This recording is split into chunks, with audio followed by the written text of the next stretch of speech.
In one of the world's most famous paintings, a little girl stands at the center, dressed in silver silk, golden curls framing her delicate face. She looks like a princess from a fairy tale.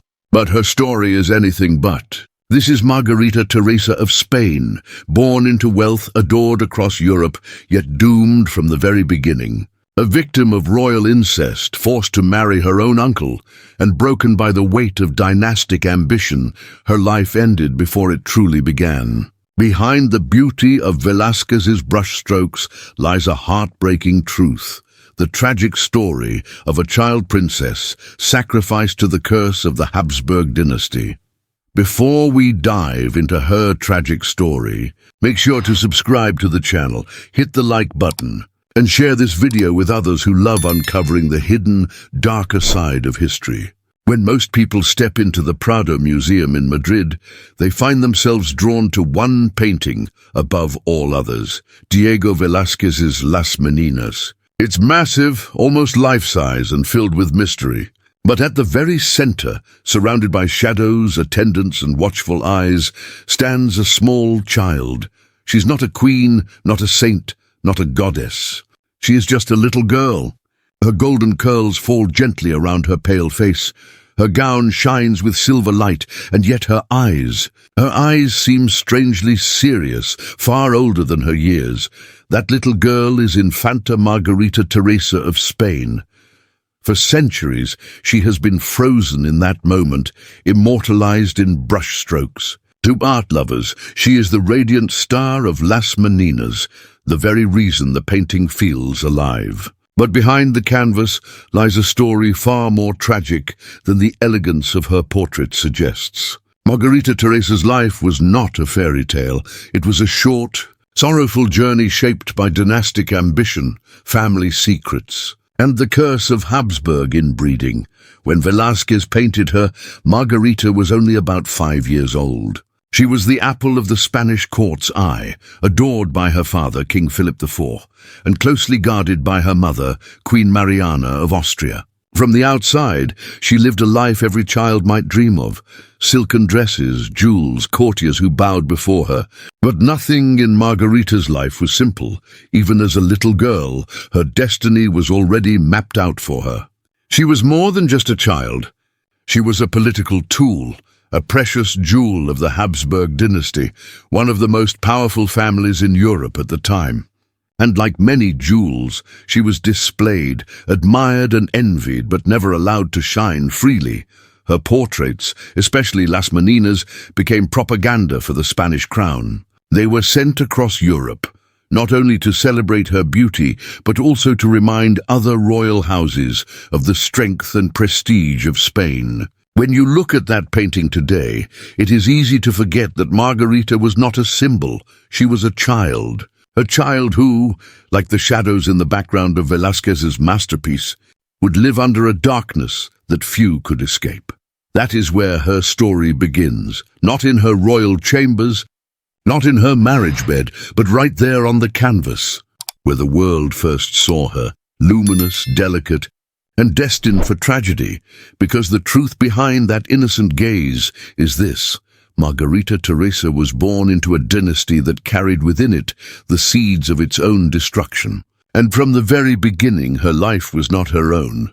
Margarita Teresa was born in 1651 into what many called the most powerful dynasty in Europe, the House of Habsburg.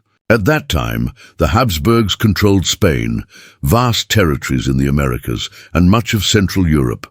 To the outside world, theirs was a dynasty of wealth, faith, and glory. But inside the family, something far more unsettling was happening. For generations, the Habsburgs practiced close-kin marriages to protect their power. Cousins married cousins, uncles married nieces. Over time, their family tree stopped branching outward.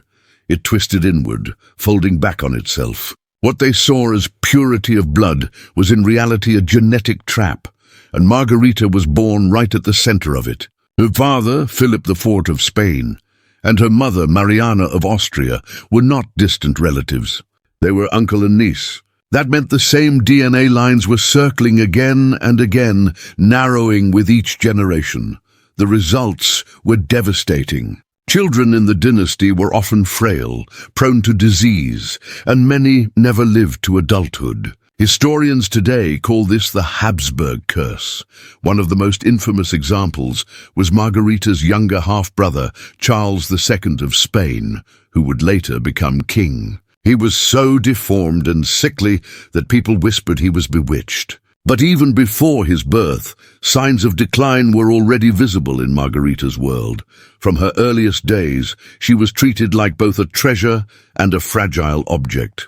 The Spanish court adored her beauty, yet they also watched her carefully, fearful she might fall ill.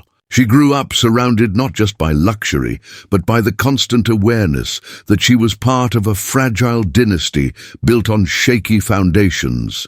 To her parents, Margarita was more than a daughter. She was hope itself. She represented the possibility of survival for a dynasty slowly collapsing under the weight of its own choices. But that hope came with a heavy price. Because even before she could walk or talk, the whispers had already begun. Who would she marry? How would she be used to keep the Habsburgs' power alive? Margarita Teresa was not just born into privilege. She was born into a family line twisted by ambition, where blood was considered more valuable than love, and where her very existence was shaped by incest and inbreeding. From the moment she took her first breath, her fate was sealed. At first glance, Margarita Teresa's childhood seemed like something out of a storybook. She was dressed in glittering gowns, attended by servants, and paraded before Europe in grand portraits. Painters like Velázquez and later Juan Bautista, Martínez del Mazo captured her in rich fabrics and glowing light. To outsiders, she was the picture of royal grace. But behind those paintings was a much harsher truth. Margarita was fragile. The Habsburg court was painfully aware of the risks that came with generations of inbreeding. Many royal children were born sickly, with weak immune systems and poor health. Margarita, though outwardly beautiful, was not exempt. From an early age, she suffered bouts of illness, her body delicate and easily worn down. The Spanish court, steeped in ceremony, treated her with a strange mix of adoration and fear. Courtiers bowed deeply before her, ladies in waiting hovered at her side, and even her toys and activities were carefully controlled. She was less a little girl and more a symbol, the living embodiment of Spain's royal hopes. Her father, King Philip IV, doted on her. He had already lost multiple children, and Margarita's survival felt like a fragile blessing. She became the light of his aging court, the little princess who could perhaps carry the dynasty forward. But for all his affection, Philip knew that Margarita was not really free to grow as she wished. Every move she made, every lesson she learned, was shaped by duty. Her education emphasized obedience, piety, and preparation for marriage. She was reminded even as a child that her future belonged not to herself but to the empire. In her mother's words, Margarita was born to unite the Habsburg crown.